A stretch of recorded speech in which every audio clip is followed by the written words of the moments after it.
Soy Fernando Díaz Villanueva. Hoy es 19 de febrero de 2020 y esto es La Contracrónica.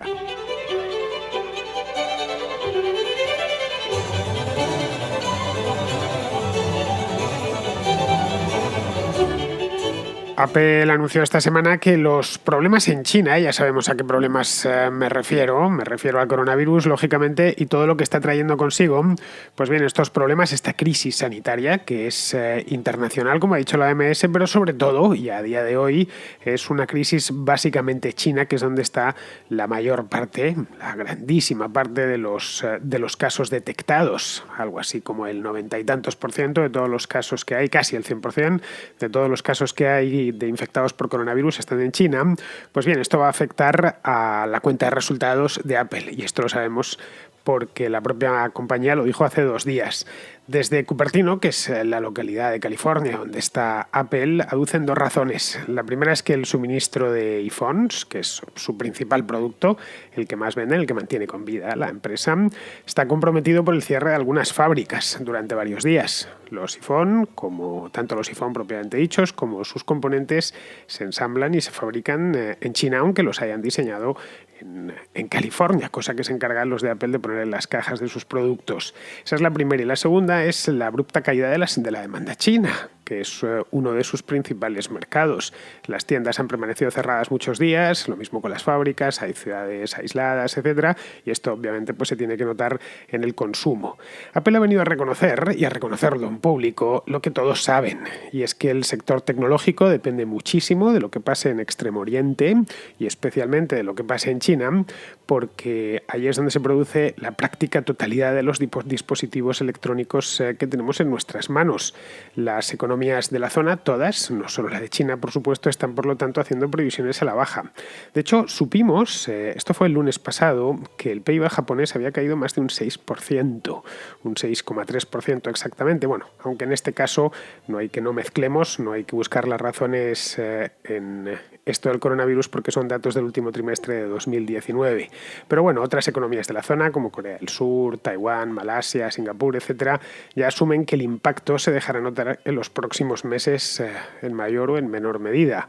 En Occidente, entre tanto, pues que no está tan expuesto a la crisis, ni a la sanitaria ni a la otra, donde se va a notar todo este asunto es en cierto enfriamiento económico, que eso es inevitable, y sobre todo en el suministro de dispositivos electrónicos, lo que, llegado el caso, si la cosa va muy lejos, pues podría llegar a llevar a su escasez y a subidas de precio en smartphones, computadoras, etcétera.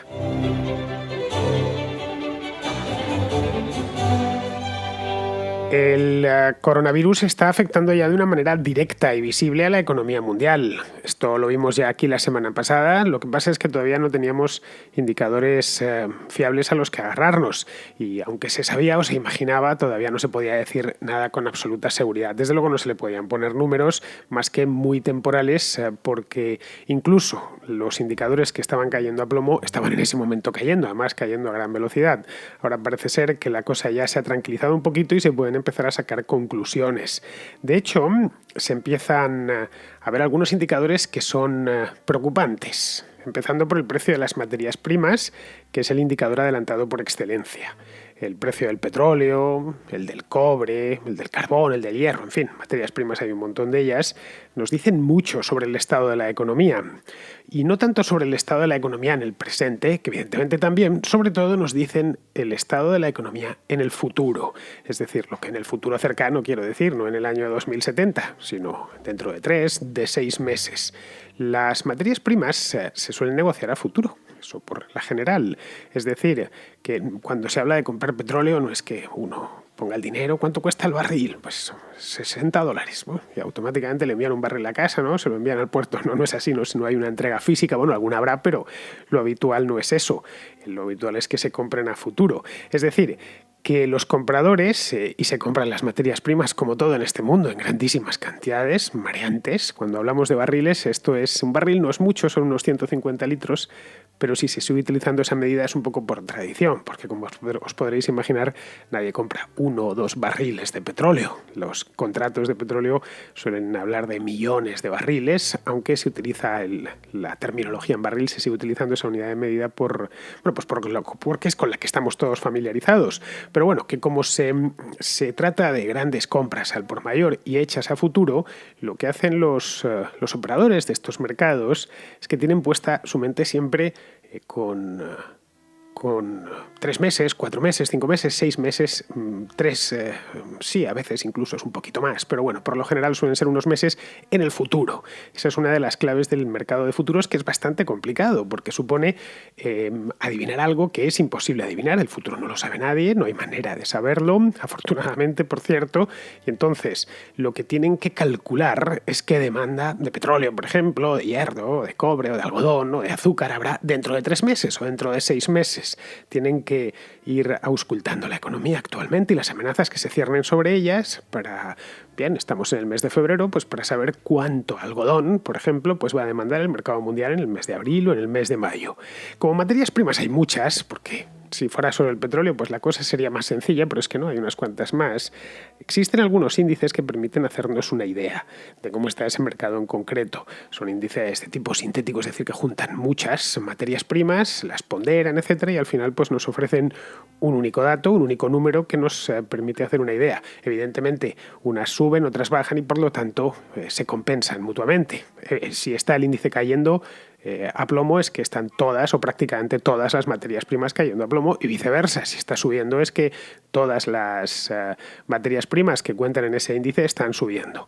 El más famoso de todos estos índices de materias primas es uno que se llama Rogers Commodity Index. Bueno, exactamente, Rogers International Commodity Index, que incorpora unas 35 materias primas de todo tipo. Tiene materias primas agrícolas, como por ejemplo el maíz o la soja o el café o el azúcar, como os decía antes.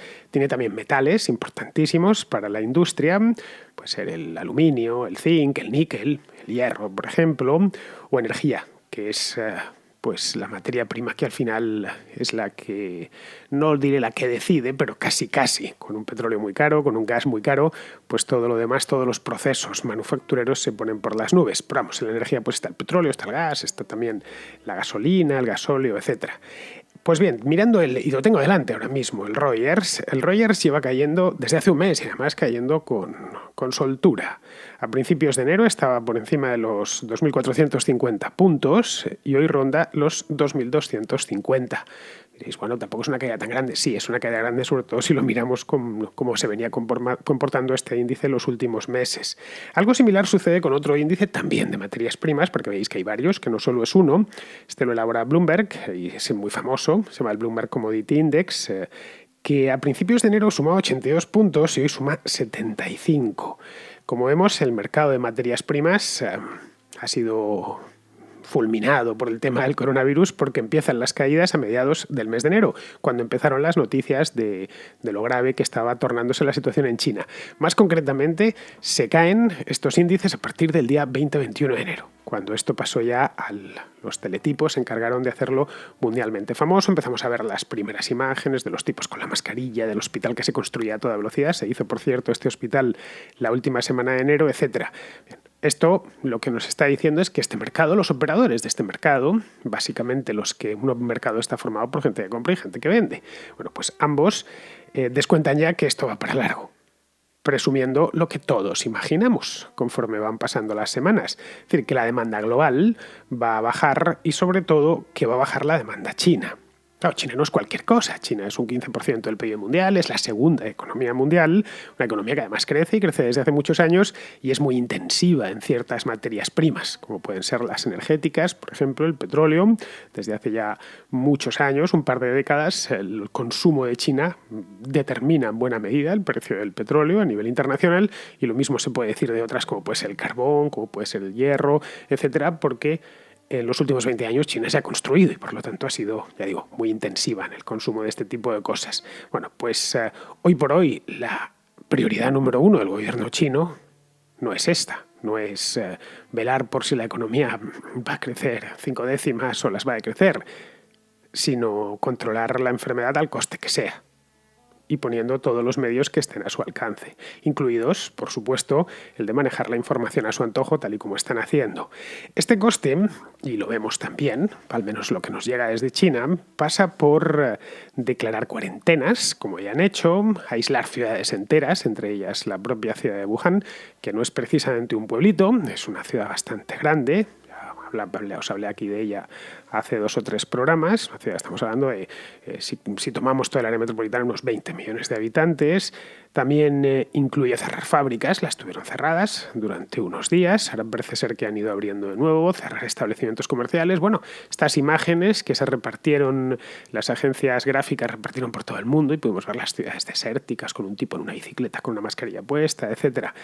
También el tráfico aéreo, por ejemplo, pues se ha reducido al mínimo imprescindible y todo esto tiene costes. Tiene costes directos en la cadena de suministro. Si no produces, pues no necesitas, las industrias no necesitan materias primas y por lo tanto no las importan. Y el que las ha producido se enfrenta a que, por lo menos a corto plazo, el precio de esa materia prima descienda. Y así se empieza a entender bien el tema de los índices, del Reuters o del Bloomberg, que son los dos que hemos visto. Bien, todo esto se ha traducido en algunas cosas que podemos notar, como es el caso del precio del petróleo, que ha caído bastante, pues ha caído un 20%, pero un poco más de un mes. El WTI, por ejemplo, estaba a $63, tengo delante la gráfica, estaba a $63 el 6 de enero, justo al empezar el año, y hoy ronda los $50. De hecho, el otro día estaba a 49. Algo parecido le ha pasado, por ejemplo, a la soja. China importa grandes cantidades de soja. Pensaréis, bueno, es que como comen arroz, pues lo echan en el arroz. No, la mayor parte de la soja que importa China no es para que se la coman los chinos, sino para que puedan alimentar, o mejor dicho, fabricar piensos con los que alimentará su cabaña porcina, que cada vez es más grande, porque los chinos de ahora no son como los chinos de los años 70. Ahora comen carne y mucha, además, y por lo tanto necesitan antes criarla. Bien, ante las dudas de que las importaciones, he puesto la soja y el petróleo, pero podría haber puesto cualquier otra materia prima, que las importaciones se reduzcan y se están reduciendo porque el país no es que esté paralizado, pero sí ha bajado su actividad económica bastante, pues el precio ha descendido. La soja no ha caído tanto. Tengo también la gráfica de cotización delante de mí ahora mismo. A ver, es un producto de la soja un tanto peculiar. Sus futuros se negocian en una medida muy extraña que se llama bushel, que es una medida de estas del sistema imperial británico que todavía se ha mantenido y la soja se sigue, y no solo extraña, sino además desconcertante, porque un bushel en el caso de la soja equivale a 27 kilos. Y dices, bueno, pues ya puedo hacer las conversiones, pero solo para la soja. Si es para el maíz, el bushel son 25 kilos. Y si lo que quieres comerciar es con cebada, pues ya son 21 kilos. Sí, ya sé que es una medida muy loca, pero es así. ¿Qué le vamos a hacer? Lo ideal sería que todas estas cosas se comerciasen y se vendiesen y comprasen en el sistema métrico, pero bueno, la mayor parte de ellas, como veis, utilizan unas medidas un tanto extrañas. Bien, como veis, el coronavirus al final ha impactado de lleno a la base misma de la economía mundial, que son las materias primas.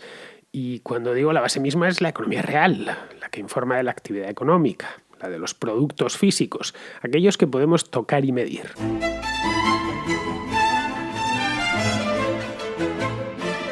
Pero la economía no solo tiene una parte física, sensorial, que podamos sentir en las manos o sentir en los músculos cuando lo pesamos.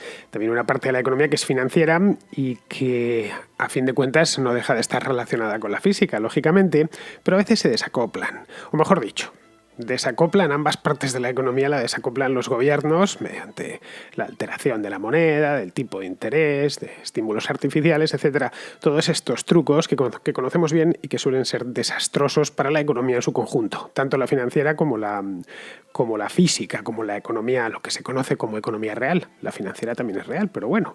Bien, así vemos, por ejemplo, como el Shanghai Composite sube con fuerza desde principios de febrero, tuvo una semana muy mala, y en el momento en que metió el cañonazo de liquidez, el gobierno chino empezó a remontar. Bueno, de hecho está a punto de recuperar los 3.000 puntos que perdió en enero por culpa del virus. Esto recordadlo en los periódicos aquella última semana. Se derrumba la bolsa de Shanghái, también la de Shenzhen, no sé qué. O por ejemplo, y esto es más llamativo todavía, el caso del Nikkei, que es el índice de referencia de la bolsa de Tokio, este se mantiene imperturbable. A pesar de que no haya el coronavirus, sino de que los datos del PIB japonés no son muy buenos, esa es la verdad. Os lo comentaba antes, el último trimestre en el interanual la economía ha decrecido. De hecho, el Nikkei ahora mismo, tengo la gráfica en este momento delante, es fascinante, está en... Si le pincho en máximo, es decir, que me vaya hasta los años 80, lo que me encuentro es que está en máximos desde principios de los años 90, cuando se produjo aquella burbuja de activos japonesa tan famosa. Pero bueno, que los árboles no nos impidan ver el bosque, y el bosque es que el brote de coronavirus, el brote de esta enfermedad, aún no está contenido, ni muchísimo menos. A día de hoy hay ya 73.000 casos confirmados y unas 1.900 víctimas mortales. Una de las últimas, por cierto, esto lo vi pues hace nada, mientras estaba preparando este programa y me lo he apuntado en el iPad. El director del hospital de Wuhan, que construyeron a toda prisa la última semana de enero, que os acabo de hablar de él, bueno, que parece que es una cosa prefabricada y tal. Bueno, pues el director ha muerto víctima del propio coronavirus. En fin, toda una lástima, pero nos permite hacernos una idea. También es cierto que estaba no ya entre los grupos de riesgo, sino era director de un hospital y estaba, por lo tanto, enfrentándose rodeado de enfermos, no sé si las 24, pero sí al menos 18 horas al día. Bueno, parece ser de cualquier manera, y sin ánimo de ser alarmista, ni mucho menos, parece ser que el número de nuevos casos diarios ha descendido en los últimos días. Pero bueno, esto, como todo, hay que tomarlo con bastante cautela. Esto es lo lógico y lo razonable. Vamos a ver y vamos a dejar que las cosas sucedan. No podemos opinar si no permitimos antes que las cosas sucedan. De hecho, de lo que estoy hablando hoy no podía haber hablado hace un mes, porque la mayor parte de las cosas, de los hechos, todavía no los tenía encima de la mesa. Bien, ante semejante panorama caben dos posibilidades. Una es que no vaya más, es decir, que esté ya remitiendo, y todavía no lo hayamos visto porque acaba de empezar a remitir, es una posibilidad, y que dentro de 2 meses esto sea un mal recuerdo y ya pues la cosa estemos en la parte baja, la parte de la cola, y queden algunos casos, todavía se produzca algún fallecimiento, pero el brote haya sido superado. Esa es una posibilidad. La otra es que estemos al principio de algo mucho peor, que estemos en lugar de la parte baja de la curva, subiendo por la curva. Como ni nosotros, los que estamos aquí, ni nadie conoce el futuro, ni siquiera los que compran petróleo, hierro a futuros, esos tampoco conocen el futuro, se lo tienen poco menos que imaginar. Los que se juegan el dinero, en esto y hay mucha gente jugándose el dinero, pensando en el día de mañana, pues tienen que ponerse en lo peor, claro, tienen que trazar escenarios y uno de ellos pues es un escenario malo. Lo peor sería que esta situación se prolongase, pongamos, hasta el verano. Es decir, hasta el verano boreal estoy hablando. Es decir, hasta el mes de junio, una cosa así. Unos 3 o 4 meses más. En ese caso, las materias primas seguirían por los suelos. Vamos, va de suyo. Luego se irían ajustando esos mercados, lógicamente, y los productores de materias primas pues ya no darían salida a tanto material, pero entre tanto pues las materias primas seguirían bajas. Y algunos sectores industriales, como el tecnológico, recibirían un varapalo muy grande. Si esto durase de esta manera, esta situación de emergencia durase hasta el próximo verano. China es, a fin de cuentas, la fábrica de aparatos electrónicos del mundo. Así que, una vez agotados los productos en stock que hay ahora mismo, repartidos por el planeta, pues es previsible que se produzca cierta escasez, en algunos casos escasez absoluta. Leía el otro día que estas las VR, que son unas gafas de realidad virtual que son muy famosas, entiendo que para los que juegan a los videojuegos y esas cosas, pues que se han agotado los stocks y que no han recibido nuevos porque la fábrica de China, en la que se fabricaban, había estado cerrada y tenían que ponerse de nuevo a trabajar sobre ellos. Pero vamos, que habrá algo de escasez en smartphones, computadoras, monitores, bueno, incluso cámaras de fotos también, porque también se ensamblan en China. Aunque ponga que sus lentes son Carl Zeiss o qué sé yo, Schneider Kreuznach o alguna marca alemana, Leica. No, al final están firmadas por marcas japonesas o alemanas, pero están ensambladas, por no hablar de los sensores, que aunque se diseñan en Japón o donde sea, pues al final también se fabrican en China. Esto, insisto, es el peor de los escenarios. Bueno, podría haber uno muchísimo peor, claro está. Podríamos ponernos en plan apocalíptico y que esto pues devenga, qué sé yo, una especie de guerra mundial Z, con zombies vagando por las calles, de ciudades consumidas por los saqueos y los incendios. Sí, esto por poder podría suceder, obviamente, pero vamos, eso es francamente poco probable, así que, siendo realista, para lo que habría que prepararse es para un ligero enfriamiento de la economía mundial. El FMI ha advertido ya que calcula, las previsiones del FMI también hay que tomarlas con pinzas siempre, pero bueno, que calcula una o dos décimas más o menos de lo que le va a costar a la economía mundial, al PIB mundial, esto del coronavirus a día de hoy, obviamente. En ese caso sería, como ya digo, un enfriamiento algo ligero. Y también hay que asumir que este no va a ser el año de la industria IT, es decir, que por razones fáciles de entender, es decir, no va a ser el mejor de sus años ni en ventas, ni en nuevos productos, ni nada por el estilo, porque esta industria no solo se dedica a vender y fabricar smartphones o computadoras, también se dedica a diseñarlos, a introducir novedades, etcétera, y toda la cadena ha sufrido una rotura a lo largo del mes de enero y de febrero de la que tendrán que reponerse. Esto evidentemente al margen de y más allá de la industria tecnológica tendrá consecuencias, y no solo a corto plazo. Esas ya las está teniendo, como estamos viendo. Hemos acabado de hablar del sector de las materias primas o el de la tecnología. También hemos visto el de las aerolíneas en otros programas. A otros, sin embargo, esto les está viniendo muy bien, todo hay que decirlo. Caso, por ejemplo, de las farmacéuticas, bueno, como os decía, hace un par de semanas, de los fabricantes de mascarillas que se están hinchando a fabricarlos y venderlos. Pero vamos, eso es algo meramente coyuntural. Lo que de verdad nos interesan son dos cosas en este punto. La primera, y esto creo que es importante, es qué efectos tendrá en industrias como la tecnológica. Es decir, que si las marcas, que no todas son chinas, por supuesto, marcas como Samsung, como LG, como HP, como Apple, etcétera, empezarán a buscar nuevos emplazamientos para sus fábricas. En otros países, como Vietnam, como la India. Esto afectaría directamente y a largo plazo a la economía china. Y sobre todo a su mercado laboral, que preocupa bastante al gobierno chino. La segunda, que no es menos importante que la anterior, es hasta qué punto, de hecho yo diría que es más importante que la anterior, hasta qué punto el gobierno chino echará papel sobre esta hoguera. Parece dispuesto a echar todo el que haga falta. Es decir, ¿cuánto dinero está dispuesto a gastar para salvar a sus empresas? Nada, creo que es la pregunta y ahí se resume todo. Xi Jinping no quiere que despidan a nadie. Y se ha mostrado además muy voluntarioso con el hecho de prestar dinero a quien lo necesite para que no despida a un solo empleado. Esto supone o inyecciones directas en las empresas mediante subsidios a fondo perdido, de bueno, yo te doy dinero para que no despidas a nadie, para que consigas pasar este semestre y ya está, y no hace falta que me lo devuelvas porque es eso mismo, un subsidio. O inyecciones indirectas mediante el sistema bancario. Pero es que el sistema bancario en China no está en su mejor momento.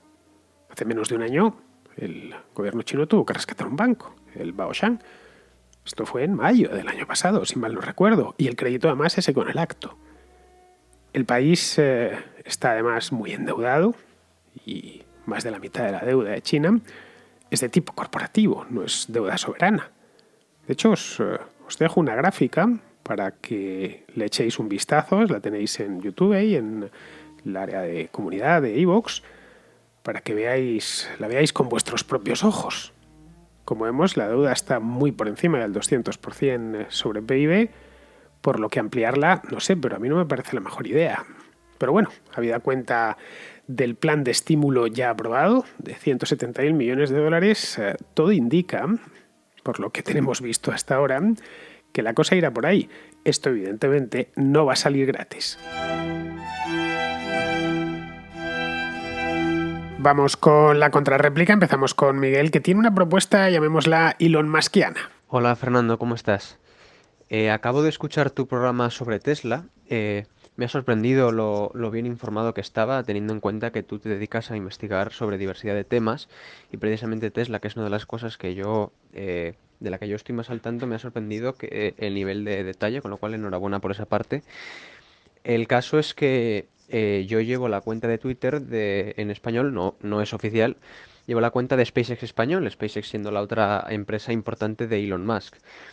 Entonces, visto tu interés por esta empresa, me preguntaba si estarías interesado en hacer una contracrónica sobre SpaceX, la otra empresa. Y en este caso, pues yo estaría a tu entera disposición. No sé si te interesaría cierta colaboración, pero bueno, yo divulgo de esto, sobre este tema todos los días en mi cuenta de Twitter, en la cual ya tengo, bueno, supongo que en los próximos meses llegaré a 10.000 seguidores.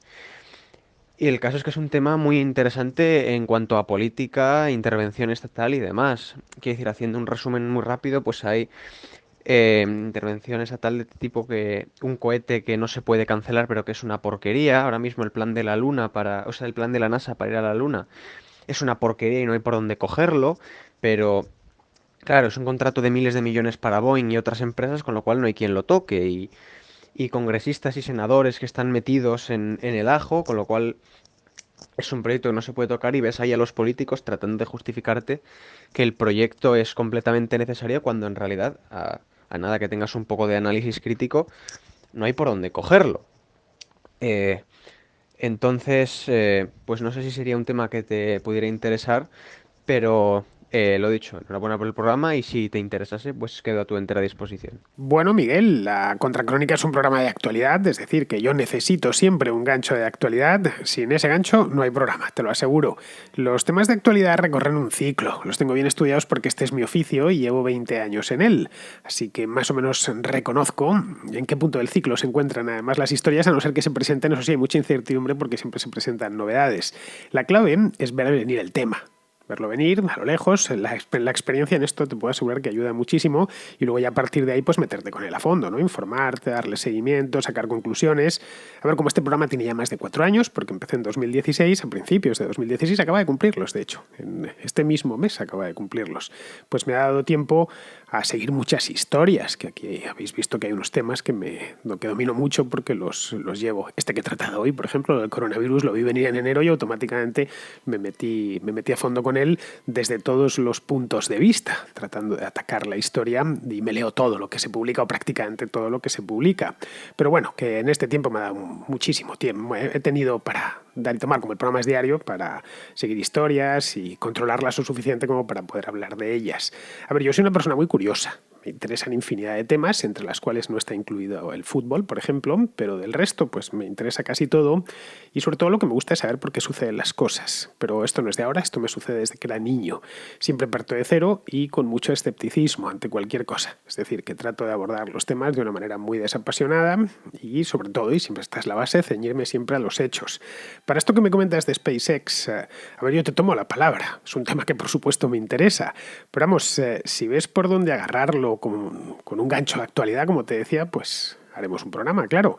Hay otra cosa importante, a mí no me gustan las conexiones por Skype y de hecho no las he hecho nunca aquí en La Contra porque llevan algo de retraso y además suenan fatal. Así que yo tengo mucho respeto por los oídos de los contraescuchas, así que tendríamos que hacerlo de cuerpo presente como he hecho programas con otras personas. Bien, seguimos con Eloy que nos comenta unos cursos para autónomos del gobierno de Navarra. Buenos días, Fernando. ¿Qué tal? Soy un oyente habitual de tu programa desde hace un tiempo y esta mañana me he cruzado con un tema que, bueno, no me he podido aguantar el enviarte un comentario. Me ha llegado un mensaje por LinkedIn informando sobre una serie de cursos online 100% subvencionados por el Gobierno de Navarra, 20 cursos, para ser exactos, de temas que van de educación, pasando por marketing hasta gestión empresarial, o sea, un poco de todo. Y bueno, cuando he buscado información sobre estos temas, sobre los requisitos, bueno, te leo lo que pone. Tendrán prioridad de plaza a los trabajadores que pertenezcan como mínimo a uno de los siguientes colectivos: mujeres, trabajadores con discapacidad, trabajadores de pymes, trabajadores de baja cualificación, mayores de 45 años y menores de 30. Y bueno, pues yo no sé muy bien por qué, pero me sigo sorprendiendo cuando leo este tipo de cosas. Digo no sé por qué, porque bueno, vista la corriente de pensamiento que existe en algunos sitios, pues bueno, no me debería sorprender, pero me sigo sorprendiendo, porque no entiendo cómo alguien puede pensar o puede ver con buenos ojos que cojas el 50% de la población y por el hecho de ser mujer, y ya está, decidas que tienen prioridad sobre el otro 50% porque, claro, esta prioridad tiene que estar basada pues, en que no son igual de capaces que, que los hombres de acceder a un trabajo digno o de buscarse la vida. Y yo, pues no sé, me parece algo prácticamente insultante. Yo veo a las mujeres igual de capaces que a los hombres y por tanto creo que no tienen que tener prioridad en este tipo de cosas. Una persona con discapacidad, pues es perfectamente entendible. Pero una mujer, ¿por qué? No lo veo. Y aprovecho para enlazarlo con una noticia que vi el otro día, en la que en un bar de Salamanca habían puesto en los aseos de mujeres un mensaje poniendo que en caso de que sintiesen acoso, fuesen a la barra y pidiesen un cóctel especial que sirviese para alertar al camarero pues de que se estaban sintiendo acosadas. Y bueno, yo ya no sé si es porque cada vez que sale un tipo de medida de este tipo, yo de forma natural ya me pongo a la defensiva, pero tampoco lo veo bien, porque me parece que es meter un miedo a las mujeres excesivo e infundado. El acoso existe, pero no es lo normal. Y que tú le estés repitiendo a alguien diariamente y en todo momento, oye, cuidado si te acosan, oye, si te acosan haz esto, haz lo otro, creo que puede, pues eso, que habrá muchas mujeres que sientan un miedo excesivo y que les pueda complicar, pues, llevar una vida normal. Al final, a mí de pequeño mis padres me dijeron que al cruzar la calle mires hacia los lados y que cruzas en verde, evidentemente, pero no han estado toda la vida repitiéndome, cuidado cuando cruces, mira hacia los lados que te van a atropellar. Porque a lo mejor eso haría que cada vez que viese una calle no cruzase por miedo a ser atropellado, cuando no es lo normal. Entonces, pues bueno, no sé. A ver cómo lo ves tú. Un saludo y enhorabuena por tu programa. Bueno, eso es lo normal, Eloy. A ver, para estas cosas no todos somos iguales. Si eres un varón de 25 a 55 años y de clase media, ve olvidándote de estos cursos y de estas historias. Esto es la tiranía de la estadística y la reducción de la vida en sociedad a grupos estancos que se diferencian por sus privilegios. Privilegios consagrados en la ley, quiero decir. En algún caso puntual, pues tiene justificación, como es lógico. Caso, ya lo has dicho tú, de los discapacitados. Pero vamos, no hacer sistemáticamente distinciones por sexo, por edad o por nacionalidad. En fin, vamos a continuar. Vamos ahora con Gabriel, que nos cuenta, es una historia que apareció ayer en un diario español que denunciaba la campaña anti-Israel de algunos ayuntamientos. Hola Fernando, buenas tardes, gracias por el programa como siempre. Bueno, no sé si esto es noticia mierder o es un escándalo, pero bueno, estaba echando un ojo a unas noticias en un canal de YouTube y bueno, me he encontrado con esto. Parece ser que 58 ayuntamientos de Podemos, en colaboración con el Partido Socialista, están llevando a cabo políticas claramente segregadoras y discriminadoras hacia la comunidad judía y que, bueno, básicamente esto era desconocido para mí. No sé si tú sabías algo, bueno, saber un poco tu opinión sobre ello. En fin, un saludo. Sorprendente. Te paso los enlaces para que puedas verlos. Bueno, que algunos ayuntamientos la tienen tomada con Israel no es nada nuevo. Ayuntamientos españoles, quiero decir. Entiendo que habrá municipios por ahí por América que también estén con la misma cantinela. A ver, hay ayuntamientos que han llegado a poner esto, no te hablo de ahora, te hablo de hace casi 20 años o por ahí. Recuerdo a Oleiros, por ejemplo. Esto está en la provincia de La Coruña, que tiene un alcalde muy batallador que utilizaba las señalizaciones públicas para criticar a Israel, o lo que ocasionaba pues siempre quejas de la embajada. Pero vamos, que es bastante común. Esto se da desde hace décadas. Se da siempre, evidentemente, en los ayuntamientos de extrema izquierda, por lo general. Y va pues desde condenas puramente retóricas hacia el Estado de Israel en el pleno del ayuntamiento, hasta boicots contra sus empresas, contra sus artistas. Bueno, lo de Cádiz, que suspendieron un festival de cine israelí. En fin, no se trata esto, como suele decirse, propiamente antisemitismo, porque tan semitas son los judíos como los árabes. Es simple xenofobia, sin más. Que lo que hace esta gente es institucionalizar la xenofobia. La xenofobia es el odio o la aversión a lo extranjero. En este caso, una xenofobia muy selectiva que es hacia concretamente lo israelí. La comunidad judía de España pues suele llevar estos casos a los tribunales de oficio prácticamente y hacen bien además y siempre gana.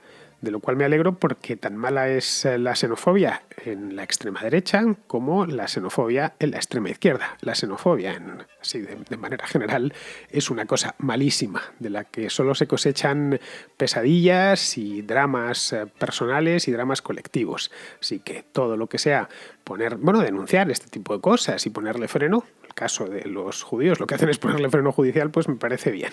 Bien, vamos ahora con Luis, que nos habla de un escándalo del que se está hablando en España mucho, desde hace un par de días, sobre un incendio y un derrumbe en un vertedero en Zaldívar, en la provincia de Vizcaya. Hola Fernando, te llamo por el tema de las elecciones vascas. Como sabrás, se presentan dentro de un par de meses, creo que a mediados de abril o a principios de abril, no recuerdo bien. Y no sé si te has enterado también de la noticia del vertedero que se ha llevado por delante a 2 personas. Que se ha caído, ha producido después un incendio y ha matado a 2 personas. Entonces se comenta por ahí, se comenta por internet y en algunas noticias se dice que el PNV, los protonazis vascos, rechazaron la ayuda del ejército español, por supuesto. Entonces, yo lo que quiero saber es si la gente de allí, que tiende a ser muy nacionalista, no se da cuenta que se han perdido 2 vidas por estupideces de no querer recibir la ayuda de estas personas, de la UME, la unidad de emergencias.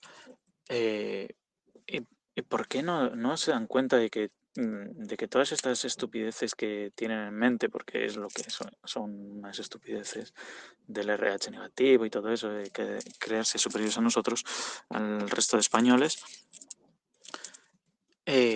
no ven que su manera de cerril es la que ha llevado uno a hacer un vertedero donde hay amiguitos, porque vamos a decirlo bien claro, en el País Vasco los protonazis vascos son una mafia. Después, el tema de su forma de ser cerril, de no aceptar la ayuda del resto de los españoles a través del ejército, claro.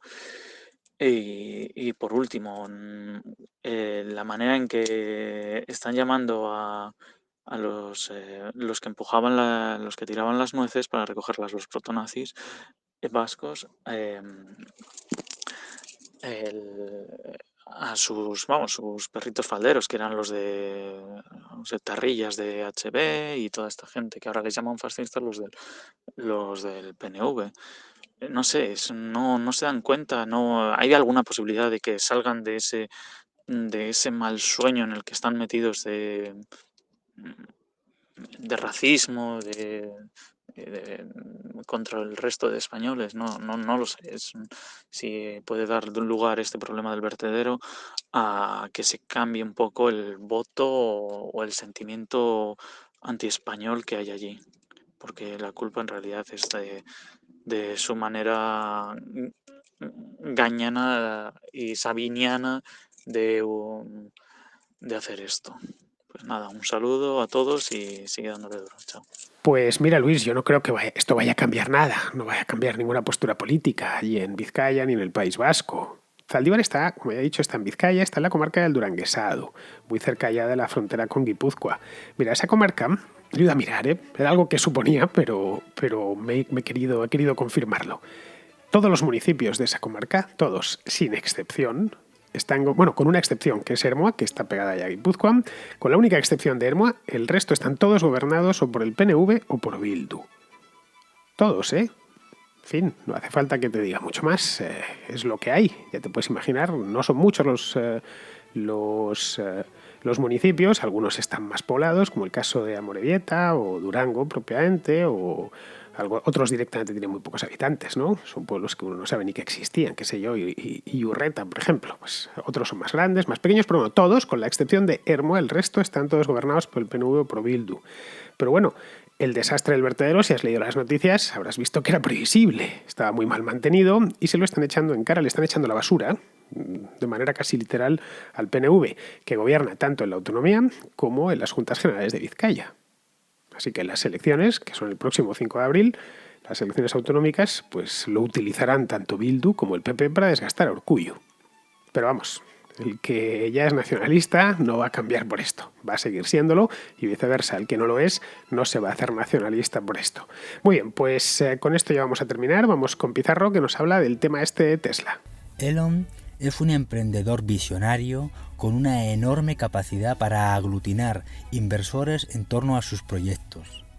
Estos proyectos son una apuesta arriesgada, tremendamente arriesgada, basada no solo en conocer el futuro, sino en provocarlo y liderarlo.